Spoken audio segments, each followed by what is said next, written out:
Welcome back to the channel. Today, we're diving into the latest ways to view your settings on Discord for PC after the recent update. Whether you're tweaking your notifications, adjusting your voice settings, or changing your appearance, let's get started.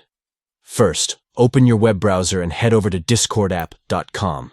It might seem simple, but this is your gateway to everything Discord. Once you've arrived, if you're not already logged in, go ahead and sign into your account. Now that you're in, look to the bottom left corner of your screen. You'll see your user profile picture and name displayed there. Right next to that, there's a little gear icon. This is the settings menu. Click on that settings gear, and it will take you to all the customizable options that Discord offers. Once you're in the settings menu, you'll notice a long list of categories on the left side. To further refine your experience, scroll down until you find App Settings. Here, you'll discover a treasure trove of settings you can modify, ranging from appearance and key binding to notifications and voice settings. And that's it.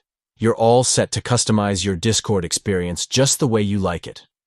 Remember, staying updated with the latest features can enhance your interactions with friends and communities.